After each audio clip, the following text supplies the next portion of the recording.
Do you think your house is haunted? Or maybe you'll start to doubt it soon. In this video, I'll tell you about these fairies. If you're ready, sit back, grab your coffee, and let's get started.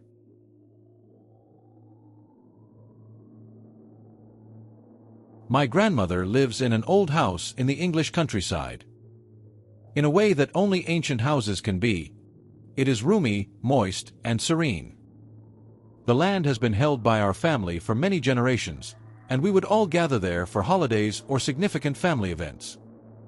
Children weeping, hundreds of us through the garden, the adults in the kitchen, and the usual noisy assembly. However, I found the home strange even as a little youngster. There was an unspoken rule among us kids. Do not go about the home alone, especially not at night. If you were to walk down a corridor, you should also avoid looking too closely into any of the rooms, because you might see something staring back. The narrow path that connected the front of the house to the back kitchen was the only hallway. It functioned as a washroom as well, with an antique washer and a couple of drying laundry racks. In the middle of the corridor, there was a patch of shadow that persisted. It was always dark. We called it the location of death. That area of the floor always appeared to be under shade, regardless of how light the outside was. Since none of us paused in the hallway, we didn't discuss it. You rushed through that place. You prayed your eyes wouldn't dart to the side while you stared straight ahead. As a child, I never saw anything. Although if I turned my head at the wrong moment as I was passing by, I always had the unsettling impression that something was watching me. It took me years to find out what had once been there. My dad told me that he had built a little restroom for my grandparents in the corridor, but it was never used. They said that it wasn't, that there was already something living there. I didn't even realize it was a room. To me, it was just a wall for almost 20 years. 18 years have passed since then. After a while, my family departed the UK, leaving the old house almost empty, save for my uncle, who stayed behind to look after my grandmother. We only returned on important family occasions, such as that year. In order to help restore the house, my father came back. The rest of us stayed elsewhere since it was too congested and dirty for the kids. A few days into the trip, my dad called to inform me that he hadn't slept. One night, at 3 in the morning, he woke up to see someone watching him from the edge of his dresser. He told himself it was only a trick of the dark, but the sensation remained. When he told him, my uncle didn't even blink. It probably still exists, yes.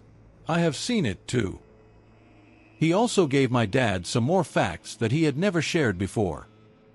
He claimed to have seen a small youngster sprint down the hallway above. The girl, who had black hair and was always the same, rushed straight into the wall at the base of the stairs. That wall was once the entrance door. According to him, he saw a man's face hovering in the living room, distorted and huge, as though the air itself had squeezed it. Shadows that were always shifting. Sometimes, when there were murmurs, the only persons in the house were him and our sick grandmother. He told my dad that he smeared the house once a week to make it a lovely place. But that week, he had forgotten. When we went on that tour, I could feel the weight of the atmosphere as soon as we stepped into the structure. My dad was keeping a close eye on us and didn't want anyone to spend too much time alone in a room. At one point, my uncle was showing us renovations in the attic. We took turns peering through the little aperture. When it was my turn, I climbed the ladder and poked my head through. Then I froze. Even though I couldn't immediately see anything being knocked, I could feel it. Something behind me. I understood without having to see it. It was behind my head, observing. Something inside me begged me not to turn around, and the hairs on my arms stood on end. I was unable to blink as my throat constricted. I cautiously went down the ladder, trying to look normal. But my sister saw an issue. Later, she told me that she had felt it while watching us. She became agitated in the corner of my grandmother's room. We terminated our stay early that day. We were all twitchy, anxious, and tired. But my father was still there. The rest of the trip, he said, was spent sleeping poorly. He said there was an object in the house that could feel when you were alone, and pursued you.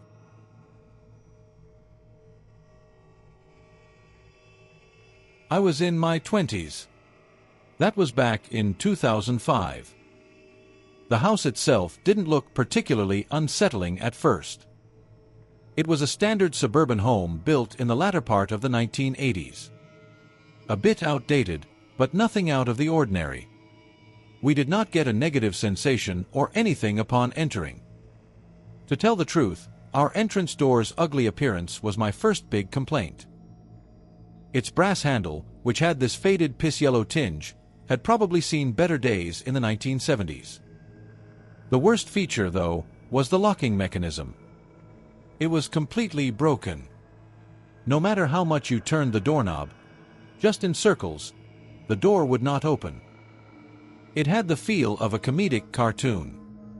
Since we didn't have the money or tools to replace it entirely at the time, we just took out the broken mechanism and left it in a pull-push arrangement. To go in or out, you had to manually pull it open or push it shut. Despite its janky nature, it worked. Anyway, I spotted something one evening as I was about to head upstairs. The door's knob was spinning. I don't mean the wind blowing or anything settling when I say twitching. This was gradually and deliberately spinning, like someone was trying to open the door from the other side. But that was not possible. When we removed the mechanism, the handle began to spin freely. In order for it to move, someone had to spin it by hand. I thought my brother or one of my parents was making fun of me. When I opened the door, no one was there. I remember standing there for a while, confused. The porch light was on and the yard was empty. Not a person, not a car, not even a breeze. I shook the door off and closed it. Just as I turned to head back up the steps, it occurred once again. As previously, the doorknob began to turn steadily and deliberately, as if someone were attempting to enter.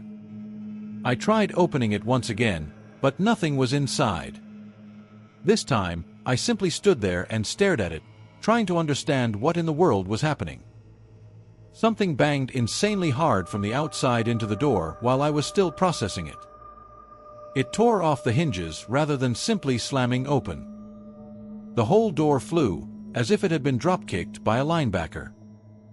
The edge of it hit me in the face and slammed my head into the corner of the corridor, knocking me out.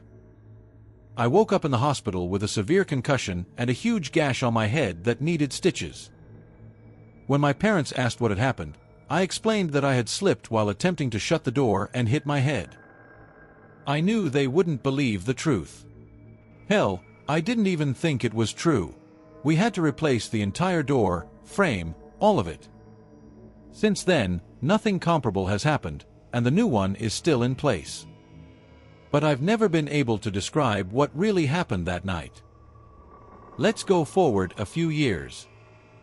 Around the age of 12, my kid, my brother, and I were staying up late in the office, which is basically a spare room in our house with a computer and a couch.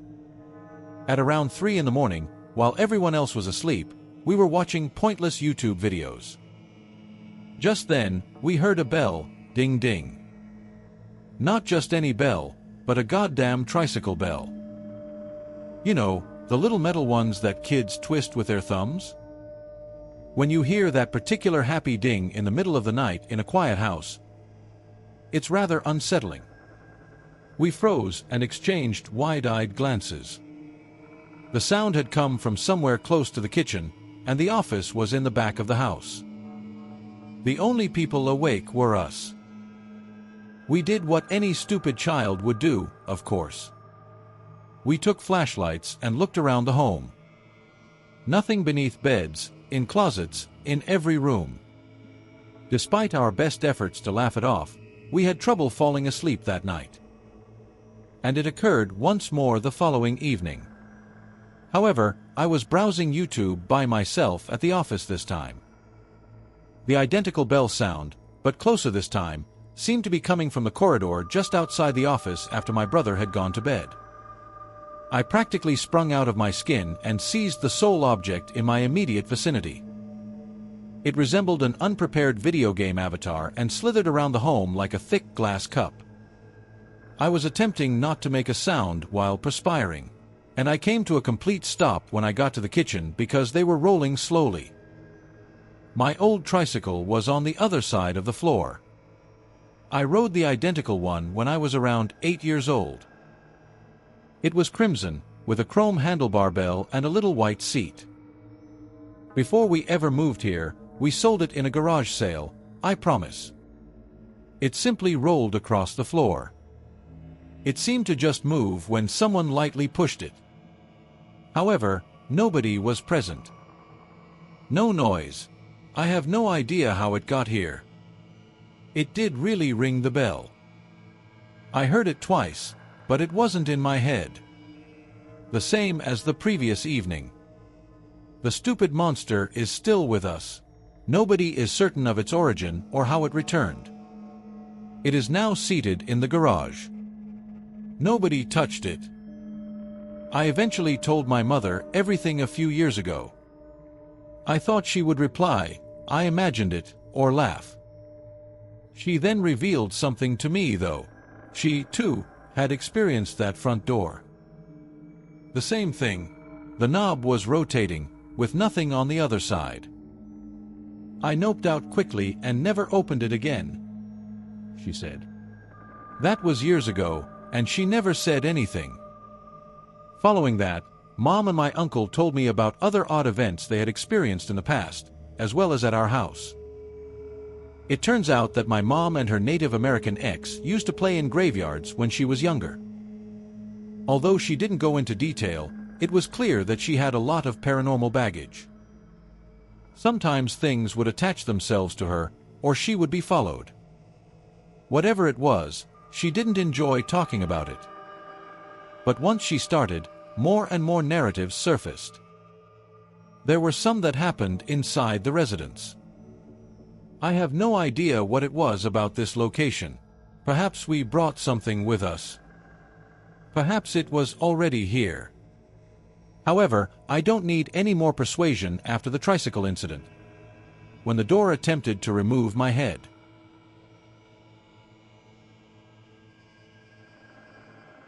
Brisbane during the start of the new millennium in Queensland, Australia. To begin, let me say that before I heard this tale from people close to me, I had to be convinced that the supernatural and/or paranormal might be real. Since everything is now known, I am convinced. This is not my tale, but I was told it this way by my closest friend. My friend Wayne, who at the time was still my brother-in-law. I'm 50 years old, and I've known Wayne since I was 19. We were in the military together for a long time. I put my life in his hands at the time. I would have actually walked through fire for that man. I've also known my father-in-law since I was 20. I initially met Wayne in Sydney when we stayed at his house during one of our first military vacations in the mid-1990s. His moral character had never really been a question for me. Lying isn't one of their many flaws, even though they may be characterized as unattractive. Wayne left the military and joined the Queensland police force in early 2001. Furthermore, because he was legally resident in Brisbane at the time of his application, he was not qualified for a barracks room at the QLD Police Academy in the Oxley area. However, if he chose to spend the full recruit course at his classmate Jodi's house in the Inala area, she gave him a spare room. Inala is quite close to Oxley, and Wayne is the face of constant tight assassins.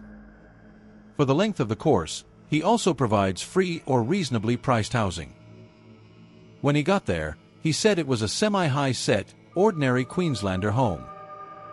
Although it was rather dilapidated and ancient, it possessed the necessary wall, floor, and roof components to last for the following 9 months.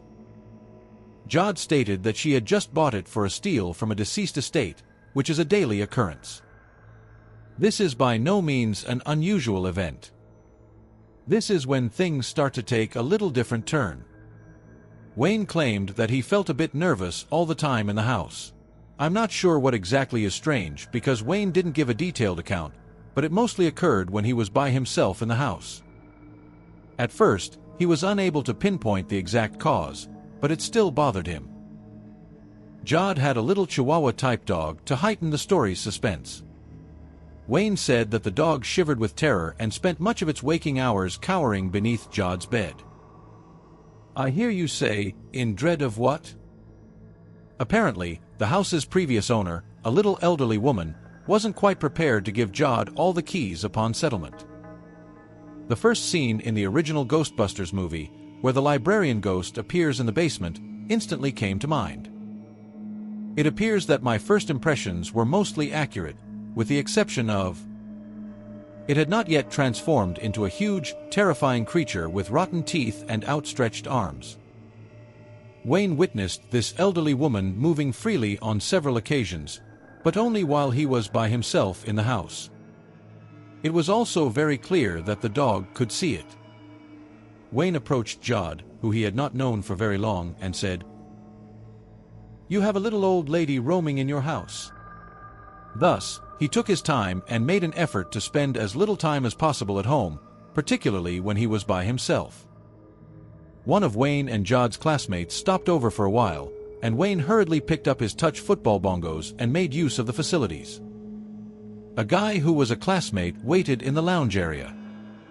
"You didn't say anyone else lived here, too," his colleague said after Wayne had finished and rejoined him in the lounge. "A small elderly woman. Who is she?" Wayne felt the blood rapidly drain from his face. He gave his buddy a head signal to follow him out of the home and onto the street.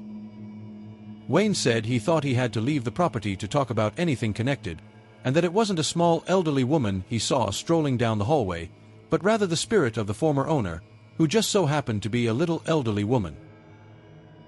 Wayne was persuaded by this specific occurrence that the small amount of free wandering vapor was exclusively visible to men. The dog was a man, too. One evening, Wayne eventually drew Jody aside and inquired whether she was aware of the house's entire history and its previous owner. She said, "Not really." "Did she die there?" Wayne pressed. Jod wasn't certain. However, with his developing police instinct, he believed Jod was not telling him the whole truth. "Is the place known to be haunted?" he asked directly. What he was saying seemed like gibberish to Jod, who chuckled and inquired as to his well-being. He questioned her. "No, the house isn't haunted."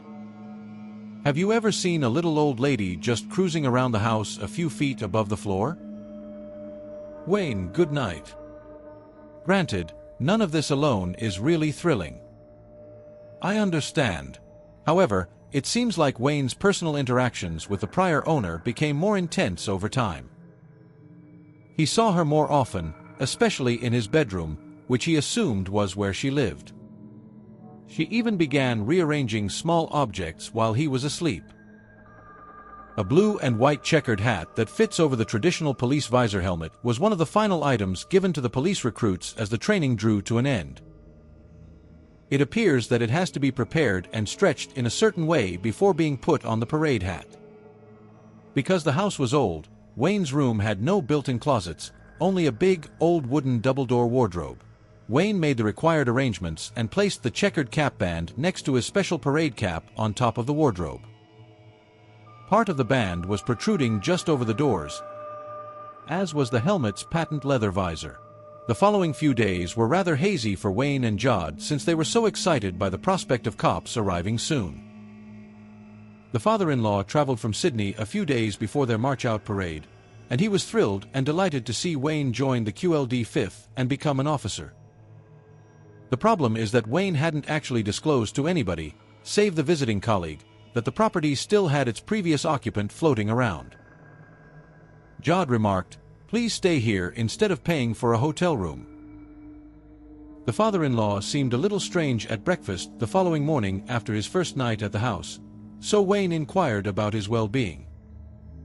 Wayne asked the elderly man to come outside into the middle of the street since he could tell he was clearly not feeling well. "Dad, hello. What took place? Was there anything you saw last night?" The father-in-law continued by telling him that something odd had awakened him up in the middle of the night, exactly next to his cheek. His face felt as though someone or something was rubbing against it. He opened his eyes to find their favorite free-roaming phantom leaning over him in a very delicate manner. She ran the backs of her fingers across his cheek. And real physical touch. I'm not kidding.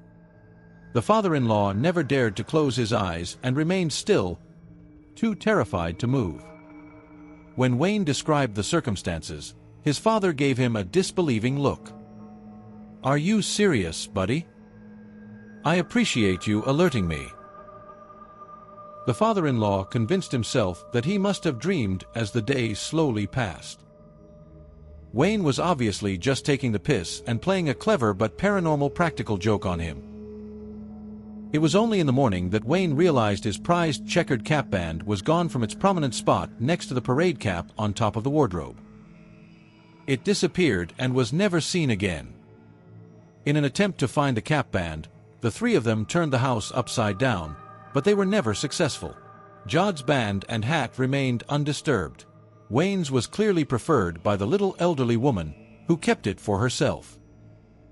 The very next morning, Wayne had to prepare for the march-out procession and ask for another one. Wayne and the father-in-law tried spending another night in that house, though I'm not totally sure why they thought it would be a good idea. It became very evident that she had decided to go crazy on the two of them over the night, resulting in the two fully grown men lying in the same bed with the lights on, terrified. I can't recall every detail of what happened, but I can say that it was awful. However, Wayne and the father-in-law both felt that it was time to go.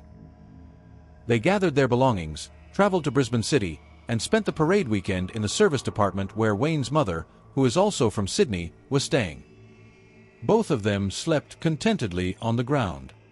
The following day, Wayne left the home as a QLD copper and never returned. Around 2007, all of this was revealed while Wayne, his wife, and the father-in-law were celebrating the birth of our first child. One of my wife's co-workers and her spouse were also present. In some way, the supernatural came up. The husband of my wife's co-worker claimed to be very interested in that sort of thing and to have given ghost tours of Brisbane's haunted sites, including the former Bogo Road prison in Dutton Park. He claimed that he and his mother had ties to the spiritual world, among other strange things. I'll never forget that. He leaned forward and looked down the table at Wayne and the father-in-law and said, "Why don't you tell him what happened to the pair of you?" After exchanging glances, Wayne related the tale. The father-in-law added another chapter. My spouse and I sat there in utter shock as we listened. We were astounded that this came from two people I genuinely trusted. They also told us about more occurrences, but I can't recall them well enough to properly and accurately narrate the narrative. I continue to think that what they told us is true. The father-in-law even showed my wife how tenderly she had caressed his cheek that night. Wayne and my spouse received Holy Communion and all the rites of passage because they were raised Catholic. Up until he left home to join the military, Wayne was a real, breathing example of atheism in every aspect. Normally, he was a complete ratbag shagger and an inebriated jerk. Because of this blatantly transformative experience, Wayne is now a devout, engaged Christian. This is because he now realizes that life continues beyond death. It took me several years to realize that, even though it's rather clear. What happens when you don't sleep at night? I think you should check out this video to find out.